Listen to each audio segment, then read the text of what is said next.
The stench of decay filled Jamestown on the morning of September 23rd, 1609. Captain John Smith stood at the edge of the fort, watching smoke rise from cooking fires that had nothing to cook. His left thigh throbbed beneath crude bandages, the flesh still raw and blistered from the gunpowder explosion that had torn through him days earlier. They said it was an accident, a spark on the boat, a flash of light, and suddenly his leg was burning. Smith had thrown himself into the James River to douse the flames, screaming as the cold water met ruined flesh. Some men rushed to help him, others simply watched, their faces unreadable in the chaos. Now, as he limped through the settlement, Smith saw the truth in their eyes: resentment, calculation, relief that he was weakened. The colony had changed since the third supply arrived in August, bringing hundreds of new mouths to feed and fresh ambitions to challenge his authority. Gabriel Archer stood among a group of gentlemen near the storehouse, his posture confident, his voice carrying across the morning air. Archer had arrived with the supply ships, bringing with him a charter that spoke of democracy and shared governance. He gathered followers like a preacher, speaking of ending Smith's harsh rule, of giving every man a voice in the colony's future. Smith knew what Archer really wanted: power, the captaincy. Control of a dying settlement that would collapse without the discipline Smith had fought to maintain. The fort itself seemed to be rotting. Wooden structures sagged under their own weight. The well water tasted foul, thick with sediment and something worse. Nearly 500 colonists now crowded into a space meant for 100, and the supplies brought by the third supply were already running dangerously low. Smith had tried to prepare them. Throughout the summer he had enforced his iron rule: he that will not work shall not eat. It was brutal but necessary. Men who refused to plant corn, to fish, to hunt, to maintain the fort, they received nothing. Some called him a tyrant. Smith called it survival. But now, injured and weakened, his authority was crumbling like the palisade walls around them. The gentlemen who had never accepted his leadership saw opportunity in his wound. They gathered in corners, whispering, planning, waiting for the moment to strike. John Ratcliffe joined Archer's group, his face twisted with barely concealed satisfaction. Ratcliffe had been president before Smith, deposed for incompetence and cruelty. Now he sensed his chance to reclaim power, to punish the man who had humiliated him. Smith watched them and understood. His time in Jamestown was ending, not because of his wound, though that was excuse enough, but because the colony no longer wanted the harsh discipline that had kept them alive. They wanted comfort. They wanted ease. They wanted someone to tell them that survival did not require sacrifice. They would learn. When winter came and the food ran out, when the Powhatan cut off all trade, when desperation turned men into something less than human, then they would remember why Smith's rules had mattered. But by then, it would be far too late. The September sun beat down on the fort, and John Smith knew with terrible certainty that he was looking at a settlement already dead. They just did not know it yet. George Percy stood in the shadow of the storehouse, watching the political maneuvering with growing unease. Percy had arrived with the first settlers in 1607, surviving through luck more than skill. He was not a strong leader, but he understood Jamestown's fragile balance better than the newcomers who spoke so confidently about change. The fort held less than 3 weeks of grain. The river fish had grown scarce, overfished by too many desperate hands. The Powhatan, who had traded corn and meat throughout the summer, now watched from the forest with hostile eyes. Chief Powhatan had withdrawn his people after repeated incidents of theft and violence by the new colonists. Percy approached Smith as the captain inspected the armory. The older man limped heavily, his face tight with pain he refused to acknowledge. "The weapons are disappearing," Smith said without looking up. "Someone is stealing muskets and powder." Percy nodded. He had noticed the same thing. For trade, most likely. The men are desperate enough to arm the natives in exchange for food. Smith's jaw tightened. Fools. They are trading away our only advantage for a few more days of survival. What will you do? Smith finally looked at him, and Percy saw something unexpected in those hard eyes. Resignation. What can I do, George? I can barely walk. The council wants me gone. Archer has convinced them that democracy will solve our problems. And you believe otherwise. Smith gestured toward the forest beyond the palisade. Out there are thousands of warriors who tolerate us only because we have shown strength. The moment they sense weakness, they will sweep through this fort like a plague. Democracy will not save us. Discipline might have, but that chance is gone. Percy felt cold despite the heat. Then what happens to us? Smith was silent for a long moment. You will starve, he said finally. You will turn on each other. You will do things that will haunt you forever. And when spring comes, if any of you survive, you will understand why I led the way I did. The council meeting that evening was brief and brutal. Gabriel Archer presented his charter, read aloud the provisions for electing new leadership, and called for a vote. John Martin and John Ratcliffe supported him immediately. The other council members, worn down by the summer's struggles and swayed by Archer's promises, followed. Smith sat silently through it all, his wounded leg propped on a stool, his face expressionless. When the vote concluded, 7-2 against him, he simply nodded. I will not fight this, he said quietly, but I will not stay to watch you destroy what we built. My wound requires treatment I cannot receive here. I will take the next ship to England. Archer smiled, thinking he had won. When will you depart? As soon as a ship is available, Smith replied. A week, perhaps 2. The meeting ended. The council members filed out, some triumphant, others uncertain. Percy lingered, approaching Smith as the captain struggled to stand. You could fight this, Percy said. The soldiers are still loyal to you. Smith shook his head. To what end? I would hold power while dying from this infection. Better to leave them to learn their lessons. Perhaps some will survive to carry the knowledge forward. And if none survive? Smith's expression was bleak. Then England will send more, and more after that, until eventually someone figures out how to make this cursed place work. But not these men, not this way. Percy helped Smith back to his quarters, the captain's weight heavy against his shoulder. As they walked through the darkening fort, Percy saw men gathered in small groups, their voices excited as they discussed the new order, the freedom from Smith's tyranny, the bright future ahead. They were children celebrating the absence of a strict parent, not understanding that the rules had protected them from dangers they could not imagine. Smith reached his door and paused. George, he said, his voice low, when the hunger comes, and it will come, do not let yourself become what they will become. Hold on to whatever humanity you can. That is all I can tell you. Percy wanted to ask what he meant, but Smith had already disappeared inside, the door closing with a finality that felt like prophecy. October arrived with cold winds that stripped the trees of their remaining leaves. John Smith's wound festered despite the surgeon's efforts, the flesh around the burn site turning colors that promised gangrene if left untreated.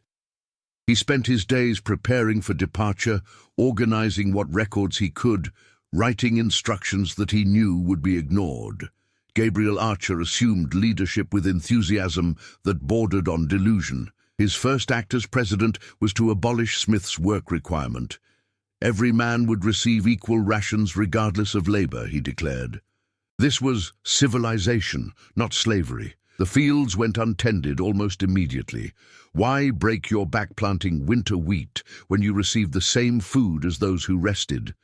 The logic was irresistible to men already exhausted by months of brutal labor under Smith's regime. The storehouse continued to empty. Archer assured everyone that the Virginia Company would send supplies before winter. Ships were surely on their way, loaded with food and tools and reinforcements.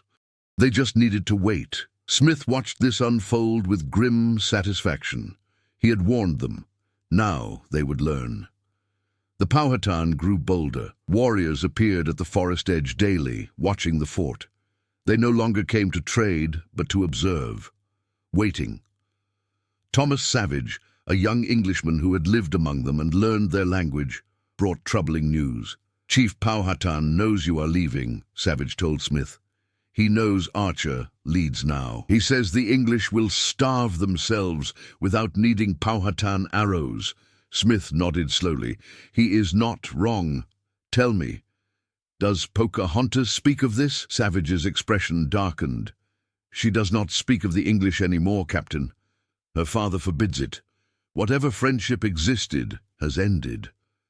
Smith felt an unexpected pang at this news. The chief's daughter had been instrumental in maintaining peace, her curiosity about the English tempering her father's hostility. Without her intercession, the fragile relationship had no foundation.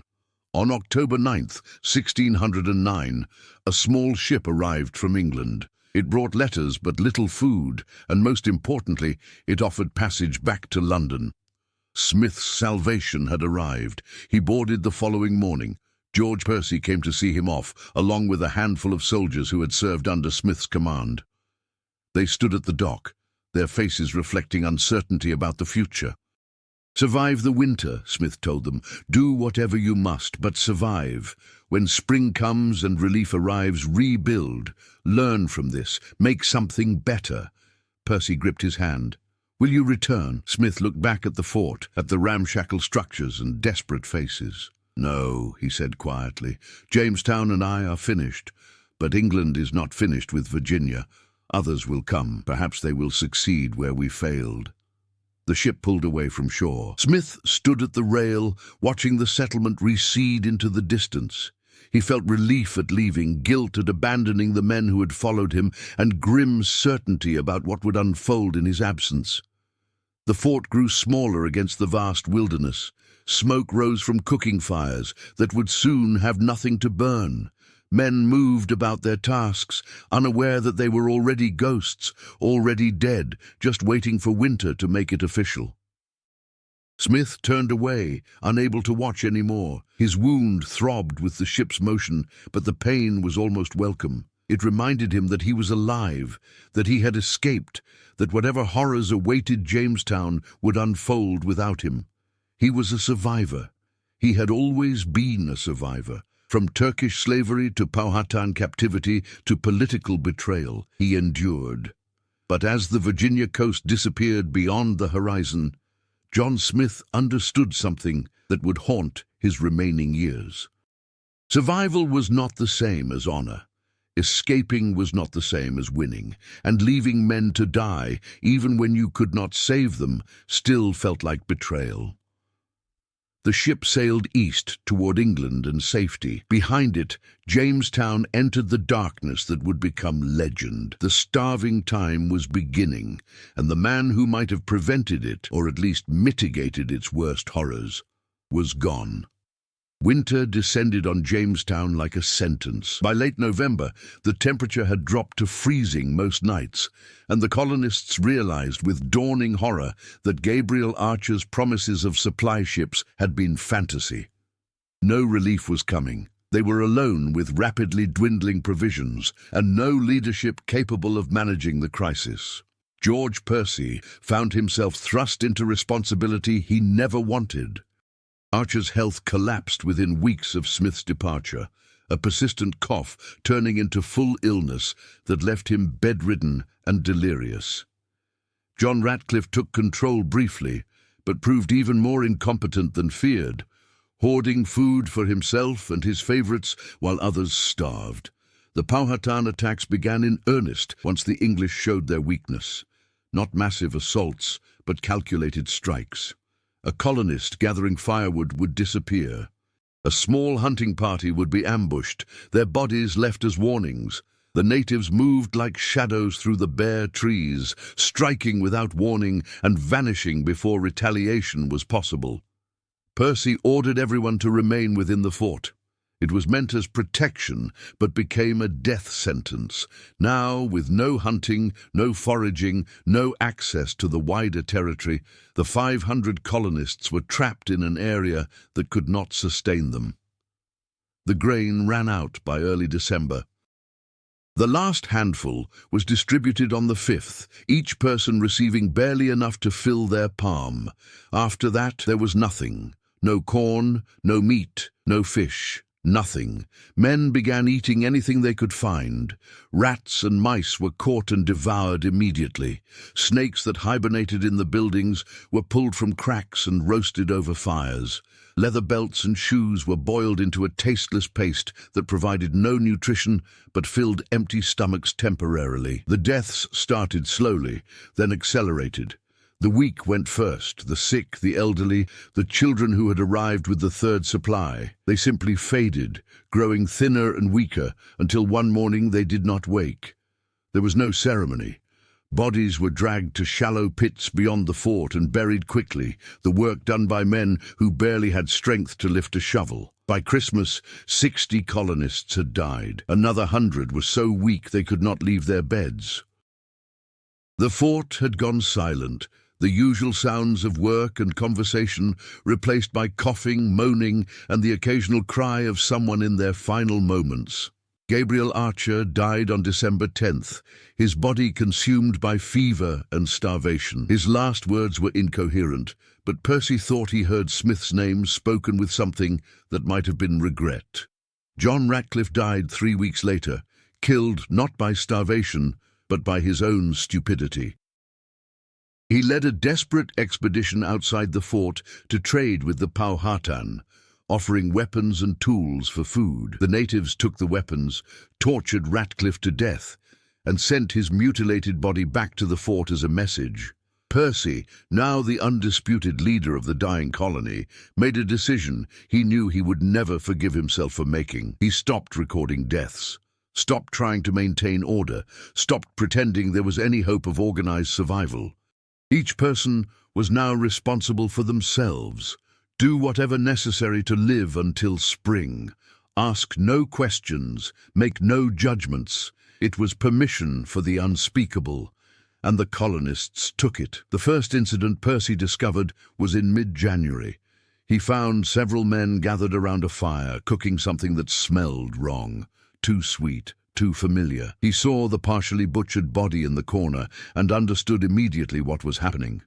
He should have stopped them, should have maintained some standard of civilization, but he was starving too, and the moral certainty that once would have condemned such acts had been eaten away along with everything else. Percy turned and walked away without saying a word. If questioned later, he could claim ignorance. He had not seen anything, had not known, had not participated. The lie was paper-thin, but it was all he had left. Spring arrived in April 1610 with warmth that felt like mockery. Of the nearly 500 colonists who had crowded Jamestown in October, fewer than 60 remained alive. The rest lay in shallow graves or had simply disappeared, their fate unrecorded and unremembered. The fort was a ruin. Structures had been torn apart for firewood, leaving only skeletal frames. The palisade walls still stood, but enclosed mostly empty space. The survivors moved like ghosts through the wreckage, too weak to work, too traumatized to speak of what they had endured. George Percy had survived, though he wished sometimes that he had not. His journal contained fragments of the winter, dates, death counts, clinical observations, but he could not bring himself to write the full truth. Some things were too terrible to document, some memories too horrific to preserve. On May 23rd, salvation arrived in the form of Lord de la Warre's relief expedition. 3 ships sailed up the James River, their arrival so unexpected that the surviving colonists thought they were hallucinating. When armed, healthy men came ashore and entered the fort. Many survivors simply collapsed, their desperate endurance finally ending. De la Warre walked through Jamestown with a handkerchief pressed to his face, his expression shifting from shock to horror as he surveyed the devastation. He found Percy in what remained of the headquarters, a hollow-eyed skeleton who somehow still functioned. "How many?" de la Warre asked, though he almost feared the answer. "Of 490, Percy whispered. 60 remain." The number hung in the air like an accusation. De la Warr had brought supplies, medicine, fresh colonists, everything needed to rebuild, but he had arrived months too late for most. "What happened here?" De la Warr demanded. "How did this occur?" Percy wanted to explain. Wanted to describe the political collapse after Smith's departure, the incompetence of Archer and Ratcliffe, the Powhatan blockade, the terrible choices made in desperation. But the words would not come. How could he convey the reality of that winter to someone who had not lived it? "We starved," Percy said finally. The simple truth seemed inadequate, but was all he could manage. De la Warr organized the relief effort with military efficiency. The survivors were fed carefully. Too much food too quickly could kill them. The fort was cleaned and rebuilt. Fresh colonists were assigned quarters. Plans were made for planting crops and re-establishing trade with the natives. But as De la Warr worked, he kept uncovering evidence of what had really occurred. The mass graves, the butchered remains that were too small to be animals, the hollow-eyed stares of survivors who would not speak of certain things. He compiled a report for the Virginia Company, a sanitized version that acknowledged terrible losses but avoided the worst details.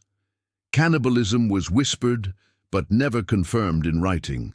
The complete breakdown of civilization was described as hardship. The transformation of English colonists into something barely human was called suffering. The truth was too damaging to share publicly. England needed colonists to continue the Virginia venture, and honest accounts of conditions would make recruitment impossible. So the horror was buried beneath euphemism and omission, preserved only in private letters and personal journals that would not surface for centuries. George Percy was evacuated to England in June. He had lost half his body weight, developed permanent health problems from malnutrition, and carried psychological scars that would never heal. He wrote a detailed account of the starving time years later, documenting what he had witnessed. But he never published it, unable to share such horror with a public that preferred heroic narratives to terrible truth. In London, John Smith heard about Jamestown's near collapse. The sanitized reports reached him, along with rumors that contained more accurate details. He read them in his rooms, his healed leg aching as it always did in cold weather, and felt a complex mixture of vindication and guilt. He had been right about what would happen after his departure. The colony had collapsed exactly as he predicted, but being right brought no satisfaction, only the bitter knowledge that 430 people had died to prove his point. Smith never returned to Virginia. He explored and mapped New England instead, writing extensively about colonization, but always avoiding detailed discussion of his final days in Jamestown. That chapter was closed, the wound too deep to examine publicly.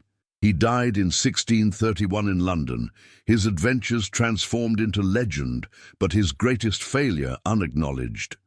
History would remember him as a founder, a leader, a man who saved Jamestown through discipline and determination. History would forget that he had left Jamestown to die, that his departure had triggered the worst disaster in early American colonial history, that survival had meant abandoning those who depended on him. The starving time became a footnote in American history, a brief mention of hardship overcome through perseverance. The cannibalism became legend, never quite confirmed, but never quite denied. The truth of complete civilizational collapse, of humanity stripped away by desperation, of English colonists transformed into creatures that would have been unrecognizable to their former selves, remained buried. Jamestown survived. The colony rebuilt, grew, eventually prospered. Tobacco cultivation made Virginia profitable. More colonists arrived, bringing families and stability. The experiment that had nearly ended in 1610 became the foundation of English presence in North America.